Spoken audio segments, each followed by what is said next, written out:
Magandang gabi, kumusta po? Narito po ulit ang update natin para sa lagay ng ating panahon ngayong gabi po ng May 26, 2024 na kung saan ngayong gabi po ay tuluyan na naglandfall muli ang bagyong si Aghon dyan po sa may Polillo Island at sa susunod na mga oras ay tuluyan na po yan na lalayo dito sa ating mga kalupaan at papunta na dyan sa may karagatan sa Philippine Sea, papalayo na po. Pero ngayong gabi ay patuloy pa rin yan na magdudulot ng masungit na panahon sa ilang bahagi ng Cagayan Valley, Central Luzon, Metro Manila, ilang bahagi ng Calabarzon at bukas, posibleng lalakas muli yan into typhoon category na makakaapekto pa rin sa silangang bahagi po ng Cagayan Valley pero unting pawala po ang epekto nito kasabay ng paglayo nito sa ating kalupaan. Pero susunod naman na magpapaulan ang habagat dyan sa kanlurang bahagi po ng ating bansa sa susunod na mga araw. Sa ngayon ay taglay pa rin ng bagyong si Aghon ang lakas ng hangin na bahagyang lumakas at umaabot na sa 95 kilometers per hour at bugso na 130 kilometers per hour. Nakataas na po ngayon ang tropical cyclone wind signal number 3 sa eastern section ng Quezon, dyan sa may Infanta, Real, Mauban, kasama na po ang Polillo Island sa may Panukulan, Burdeos, Patnanungan at Polillo. Signal number 2 pa rin sa may Aurora, the northern and central portions ng Quezon, sa may Alabat, Perez, Quezon, Gumaca, Lopez, Macalelon, General Luna, Unisan, Pitogo, Plaridel, Agdangan, Padre Burgos at Timonan, General Nakar, Sampaloc, Pagbilao, Calawag, Lukban, City of Tayabas, Lucena City, Chaong, Candelaria, Sariaya, Dolores, San Antonio, Jomalig, maging po sa may Laguna, the eastern portion of Batangas sa may City of Tanawan, San Jose, Lipa City, Mataas na Kahoy, Balete, Malvar, Santo Tomas,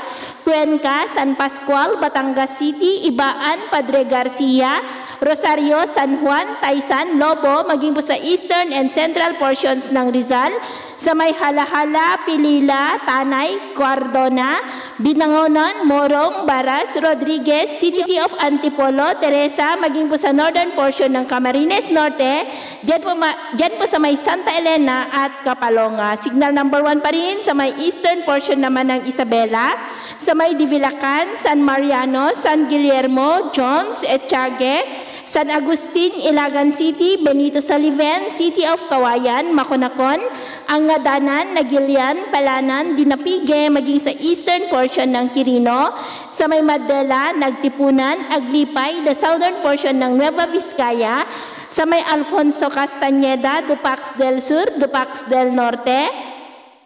the eastern and southern portions ng Nueva Ecija sa may General Tino, Gabaldon, Bungabon, Pantabangan, Rizal, General Mamerto Natividad, Laur, Palayan,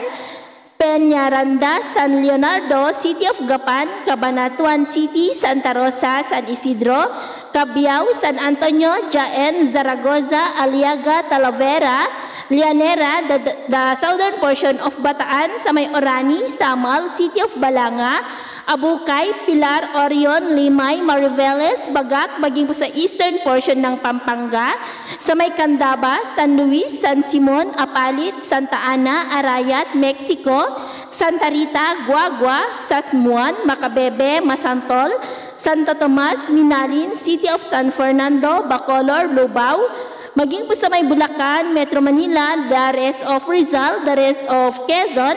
the rest of Batangas, the northern and central portions of Oriental Mindoro sa may Pinamalayan,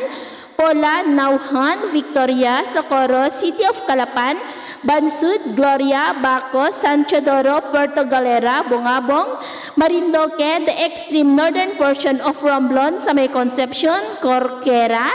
Banton at maging po sa nalalabing bahagi ng Camarines Norte at Camarines Sur. Kaya mag-ingat po tayo sa mga banta po ng mga pagbaha at pagguho ng lupa at sa pagkasira po ng mga instruktura dahil may kalakasan pa ang mga hangin, lalo na po sa mga lugar na mayroong wind signal number 3 at number 2. So yun po ang latest update natin sa araw na ito. At ako po muli si James na nagsasabing,